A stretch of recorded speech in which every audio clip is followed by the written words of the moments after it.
What a great morning so far. And we're going to pivot a little bit in this morning's service because we're going to talk about something you all love chatting about, which is money. And money doesn't bring up any anxiety. It doesn't bring up any frustration, right? It's just so easy to talk about. But as we approach a series like this, the reality is that 1 in 3 Canadians right now are struggling financially. 81%. According to an Ipsos poll, about 1,000 people, so 81% are concerned that everyday products they're not going to be able to afford. The reality is that there is an anxiety and there is frustration around finances and money. It's a reality in our world right now. It's something that we face. And it's something that as a church, at Centerpoint Church, we don't want to just be here and be unhelpful. We want to be as helpful as possible. To make matters kind of more challenging on the issue of money is there's not really a great place to talk about it. And when we do talk about it, it can get a bit awkward. I don't know about you, but I grew up in a house where money wasn't mentioned unless we spent something, right? And when we spent something, it was under usually negative premise, right? That, oh, this costs us blank and blank and blank.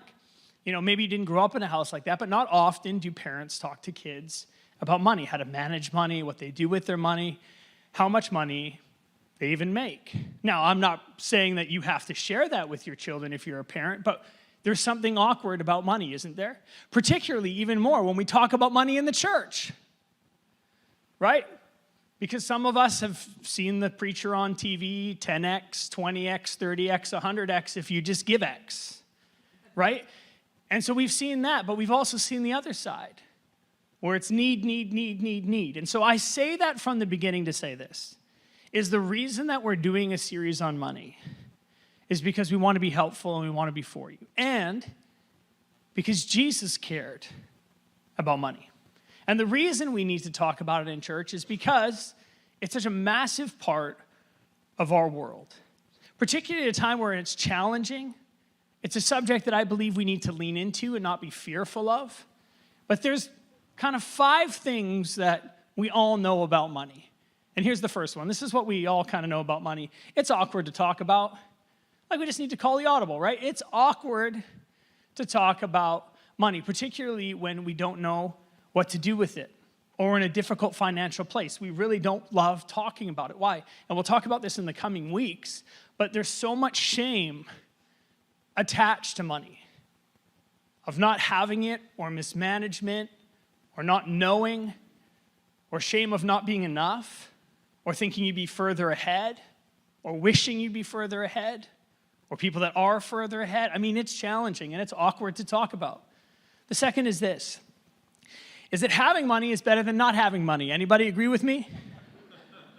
We all know this. Having money is better than not having money. So the answer is not just not having money. The answer is, what do we do with our money? Because having money is better than not having money. Now, we can get to conversation about what's too much and what's too little, and we're going to talk a little bit about today some of the drivers in our life, but we know this. And here's the next thing that we know to be true about money, is spending money feels good, but debt feels terrible. We all know this, right? We know that spending money and getting that thing that maybe we really wanted for a period of time, and we know it's going to be not popular in 2 years. Got me. In 2 years. But, right? We love spending the money, but debt feels terrible. It feels like a weight. And this is what else we know about money. Is it's how most people keep score in life. And we don't always admit this, but it's true, isn't it? I mean, I'm on YouTube and I'm too cheap to pay for premium. It's just how I am, okay? I want to pay for premium YouTube. I'll watch the ads. How many ads do I have to come up about investment and how to get it quick? Or massive things in the world that I can spend money on? I mean, it's how most people keep score in life. It's how we're actually told that we're supposed to keep score in life. And yet, we know this in somehow not, that it's not true, but yet we still buy into this on some level. And we wrap our identities around it. And here's the last thing we know, is there's no win in comparison.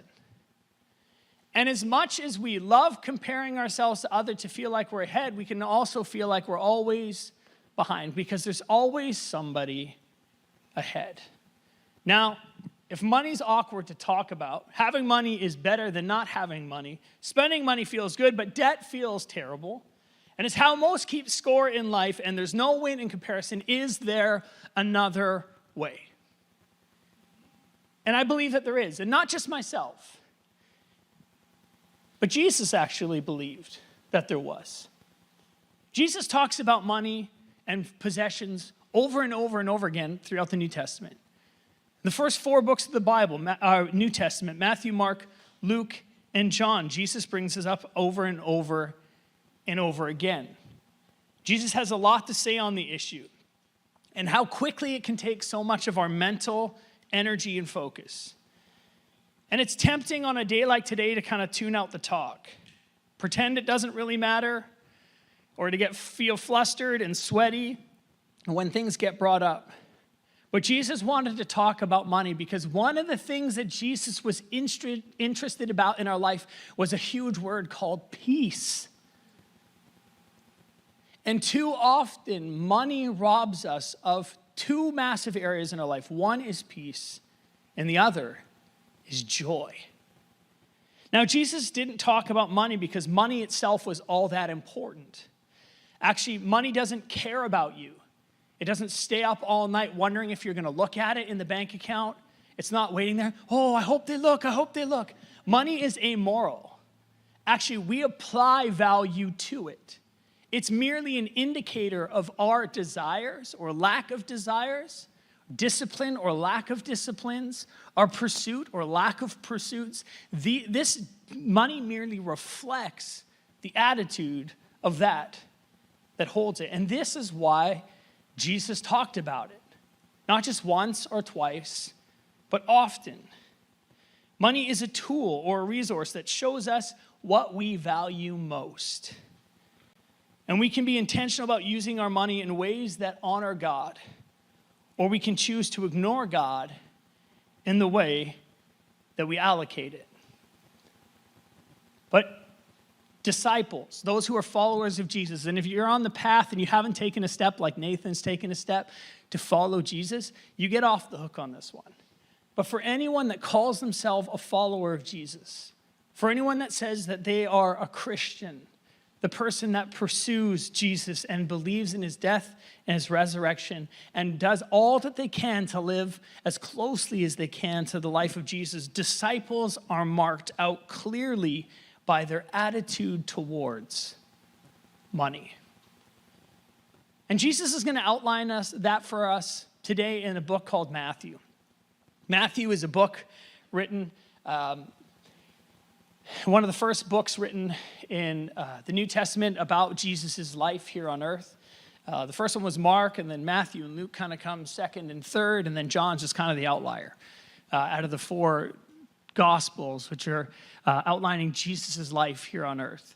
In Matthew's Gospel, he's trying to highlight that Jesus is a greater Moses. You see, the Jewish people were like fascinated by Moses. He was like their pinnacle faith figure. He was the one that he set out law, and so they would follow his law. And so Moses was seen as the father of faith. And so Matthew comes along to say, hey, I know that you all follow, and is writing to a Jewish audience. I know you all follow Jesus, and you're Jewish, and so he's writing to a Jewish audience. I know you follow Jesus, but Jesus was a greater Moses. I know you follow Moses, but Jesus was even greater. And in that collection of teachings that Matthew records, Jesus has a collection of teachings called the Sermon on the Mount. And these are very difficult and challenging principles to live by. As a matter of fact, Jesus raises the bar. He never lowers the bar. When it comes to morality or when it comes to ethics or when it comes to discipline, Jesus doesn't lower the bar on things. He raises the bar. And in this collection of teachings, Jesus often talks about possessions and what owns our heart.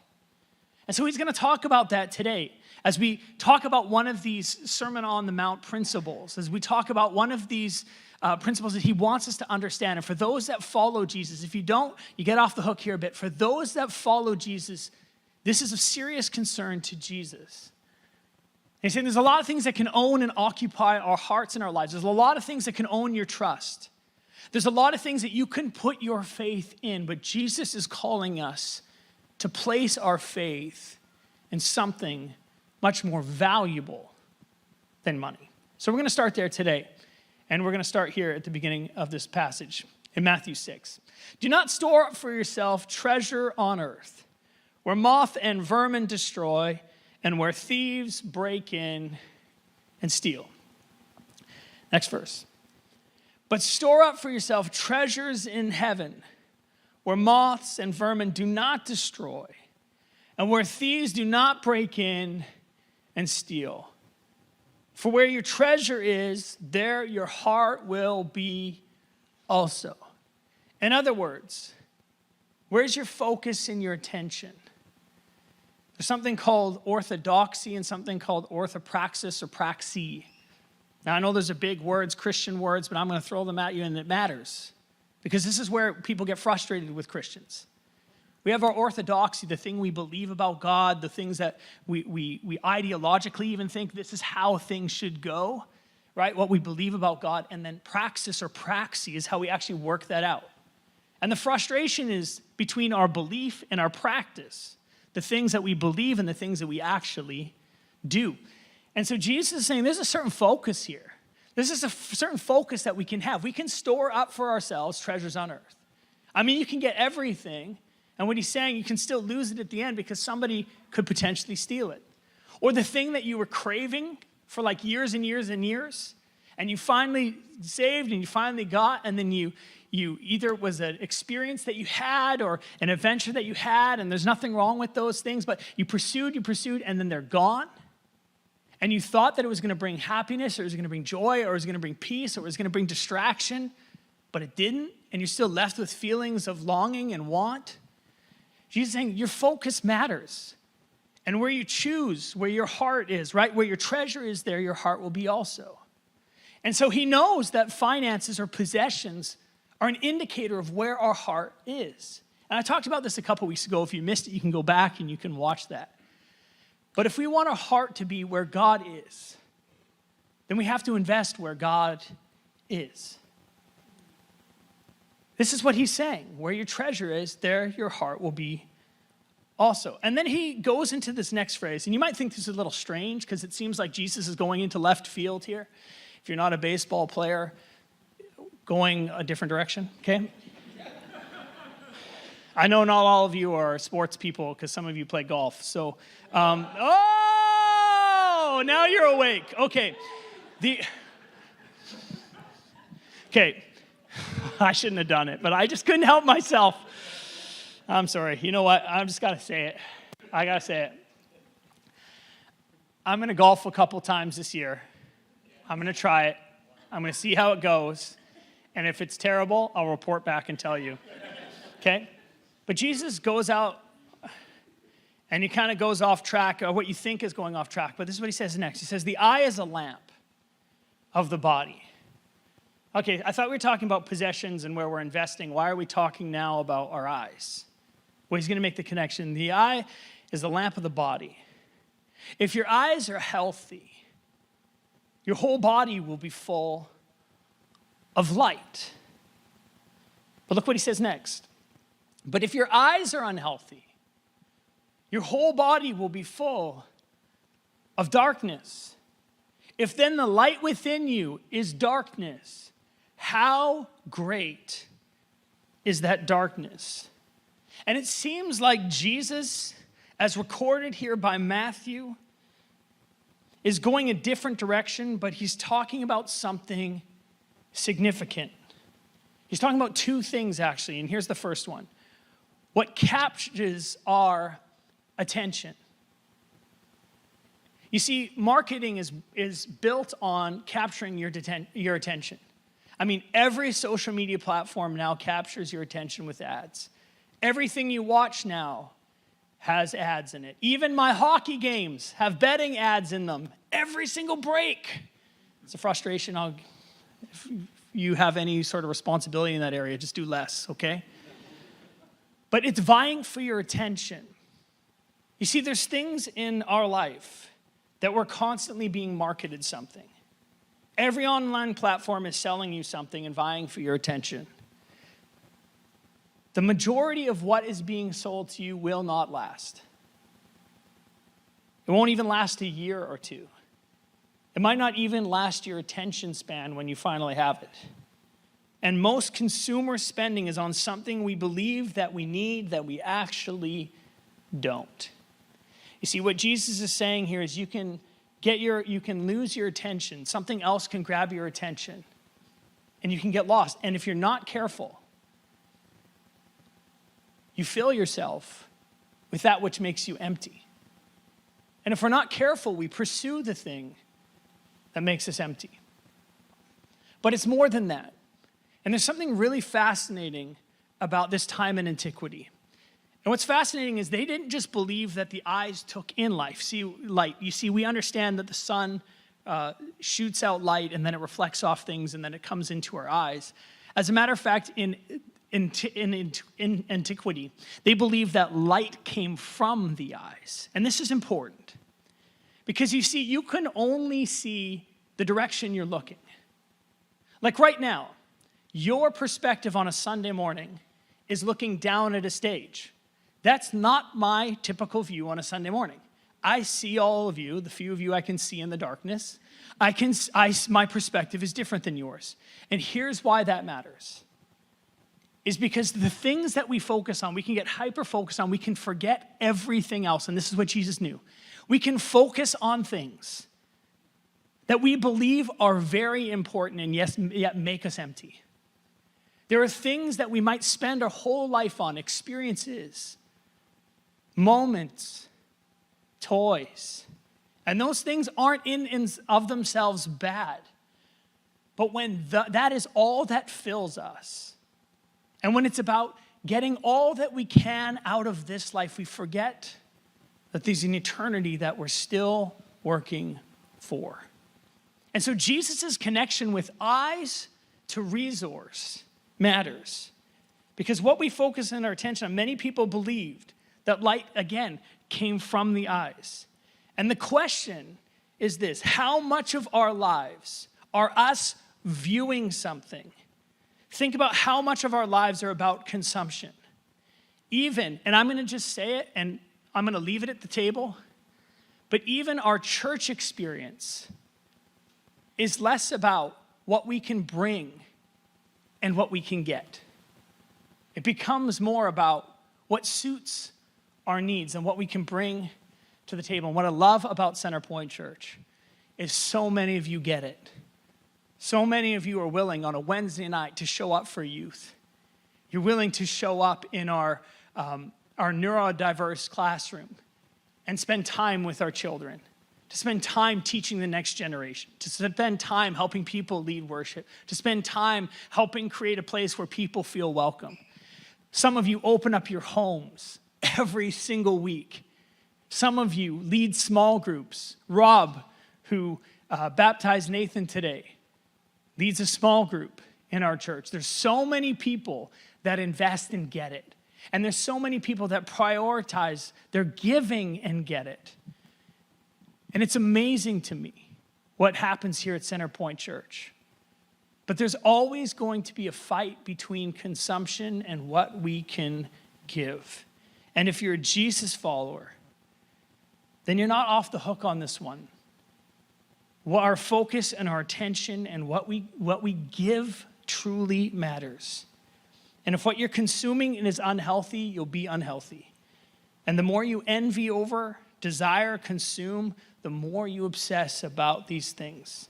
But Jesus isn't done, and he goes into this next section, and he just wants it to be so black and white that we understand this. This is what he says next. No one can serve two masters. Either you hate the one and love the other, or you'll be devoted to the one and despise the other. You can't serve both God and money. The root word here is a Hebrew word, mammon, which actually means entrust. Mammon was the wealth people entrusted to bankers to keep safe for them. But as the years went on, mammon came to mean not just that which was entrusted, but also the place that people put their trust. And what it's saying here is, do you trust the creator of the universe? Or do you trust the created? Do you say, God, in all of these situations, you see, because this is where worry comes from, is we say, I've done all the things, I've ticked all the boxes. I did all that I could, but I'm still concerned about the future because it's where we place our trust and our faith, and we can't put our trust and our faith in two things here. Jesus is clear. He's saying you can't serve both. Money is literally mammon, who was our, and I've been trying to practice this word all week, so just forgive me if I get it wrong, okay? A Carthaginian, I got it, god of wealth. I know, I try to do $5 words, but I'm more in the $1 range, you know? I can write them, but it's hard to say. You cannot have divided loyalties in this matter. God has to come first, and money is a poor second. Closely allied to the theme of money is worry, which Jesus talks about. So if our attention can't be divided between two things, well then how do we get hold of our money? That's a great question. And that's a question I want to finish and I want to answer today. And I'm just going to talk about 5 ways that the Bible outlines that we can take hold of money rather than money take hold of us. And here's what I want you to hear when I say this, is that we can either serve the Creator and allow money to serve us, or we serve money and we expect the Creator to serve us. And so what money is supposed to do is be our servant. Now that sounds kind of strange, especially in our culture, and you're like, I don't love those terms, but that's what it should be. Rather than us serve money, is to serve God and allow money to serve us, rather than to serve money and expect God to serve us. And so there's 5 biblical principles for how we can take hold of our money. And I hope this is going to be helpful for you. So the first one is here, create a written budget. Everyone loves this one, right? Yeah, that's what I thought. Proverbs 27:23, be diligent to know the state of your flocks and to attend to your herds. For riches are not forever, nor does a crown endure to all generations. So be intentional. Obviously, there's things that we need. Housing and food are important. But then put on what you value most next. A budget, here's the deal, does not restrict your spending. This is a mistake when you approach a budget. What a budget does is it gives you permission to spend without guilt or regret. Because when you know when your money is allocated a certain way, it's much easier to be confident in those things. The second here is this, is avoid consumer debt. Just avoid consumer debt. And Proverbs talks about this, that we become slaves, right? The rich become rules over the poor, and the borrower is a slave to the lender. And this is what we talked about already, is we become indebted, and we feel the weight of that. And some of you might be here today and feeling the weight of that, but to avoid consumer debt. The third is this, is to surround yourself with wise people. Now, this might sound like a funny one, but it's amazing how much bad advice exists in the world. Is anyone else amazed by that? I think TikTok is the best for that. I don't like TikTok. Is that okay?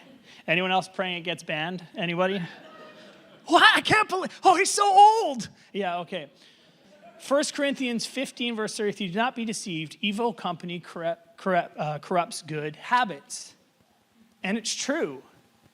The company you keep matters. And this is why so many times we advocate for small groups, is we believe that life is better in circles and rows. And I know that's a great catchphrase, but what we believe is when you get around wise people, particularly how they think about money, right? And particularly generous people. It was generous people that taught me how to live differently and not just live for myself, but how I could think beyond myself and help others. So surround yourself with wise people. Here's the fourth one. Is save and invest. In the house of the wise are stores of choice food and oil. Save and invest. And we'll get to that in just a minute. And the fifth one is this, is be incredibly generous. And I've said this here before, and I'll say it again. If you can't give cheerfully, don't give. If you will resent giving to Centerpoint Church, don't give. Don't. But if you believe in what we're doing here, and you can do it with joy, then give. And give incredibly. Seriously. But if it leads to resentment, then don't give. Because it should well up in us joy and gratitude for what God has done in us that we give back to him. So as I say all this, you're probably going, well then, how do we do it? Right? How do I make change? How do I get a hold of my money? I realize I can't serve both. I realize that money is awkward to talk about, and that, yes, I got to surround myself with wise people. What is a first step? Here's your first step. If you want things to change, you have to change. So here's what you have to do. You have to make a decision to change. You do.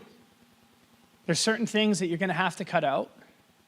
There's certain disciplines you're going to have to put into practice. And if you're ever wondering how to do that, remember the 40? All right? Be kind to yourself. Never shame yourself forward with money. If you miss a week, not just a day, don't miss 2 in terms of your budgeting. Right? These are the things that we can put in place to make change. And so today, if you're sitting here and you're wondering, what is my first step? How do I produce change in my life? There's 2 things that we have available for you. Are you ready? Are you ready? Okay, here's 2 ways that you can have change in your life this week. The first is this, and you can all pull out your phones right now. We have a Bible study 7-day plan that just is about money. And so if you don't know where to begin and you're wondering, does God actually talk about this a whole ton? Or is there wisdom in this? You can text study to this number, and we have a 7-day Bible study just to go through a bunch of different verses that can help shape your idea and give you some helpful steps just about how God calls us to manage money. So text study to this number. Super easy, okay? And less than 10 seconds, you will get a response. Maybe we're in the theater, and so they're blocking your LTE or whatever that looks like. But when you get out of the theater, you'll get a message back, and then you can click for a 7-day study.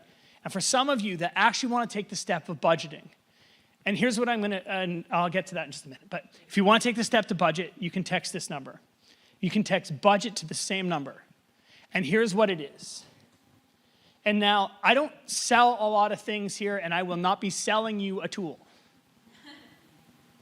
But this changed my life. You might not know my story, but about 10 years ago, I was off work for 13 months. We planted a church called Center Church. And we did it because Dave Ramsey had his 7 baby steps, and he taught me how to give, how to save, and how to live on the rest. And we were able to put 6 months away. And if we didn't put 6 months of income away, we would not have planted Center Church. We couldn't have planted Center Church. Now, your theology might be bigger than mine, and so you say, you need to trust God more. That's fine. But if it wasn't for these tools, we wouldn't have been able to step into the thing that God had called Destiny and I to. I would not be here today if it wasn't for this tool. And so when you text budget to this number, here's what's going to happen. It's going to send a link to Dave Ramsey's 7 baby steps. You put your name in, then you put how many kids, you put your situation that you're in, and here's what it does. It emails back to you a detailed plan of your next step. And it's going to show you exactly where you are, and it will give you all the resources that you need. And here's the big money that I know you love. Here's the big word that I know you all love. Free. It's free. And here's what I know about you. And here's what I know about me. Is I needed to take a step, but I didn't know where. And it's unfair for us as a church to say, hey, money really matters, but you're on your own. So you can text study, or you can text this number, budget, to this number, and it will send you that plan. And I truly believe that as we take that step and we come back in 2 weeks, and I'm going to talk about what's happening next week, but as we come back in 2 weeks, we're going to come back to this and talk about how we can practically start getting a hold of our money. And rather than us serving money, let's serve God and allow money to serve us. And to start, just simply text us money. If you're not, text this number with budget. If you're not a follower of Jesus, this plan still works, okay? So it's not exclusive to people in the church. We just want to be helpful to you.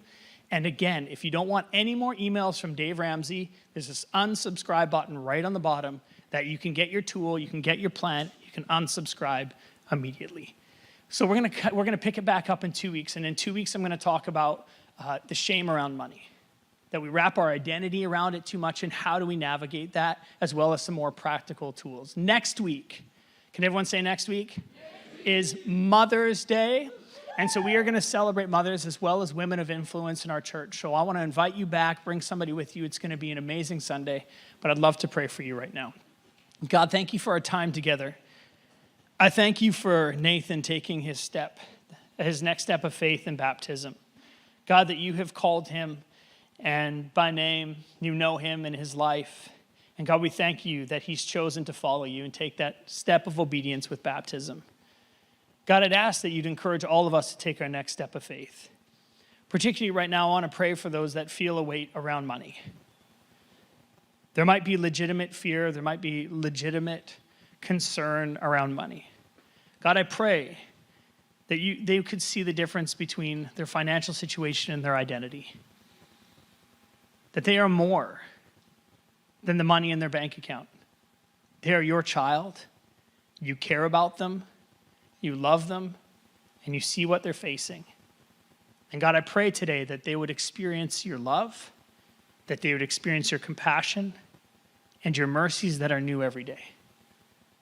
God, I ask that for those in our church, God, that can be generous, that you would help our church to be generous, not just to Center Point Church, but to the community around us.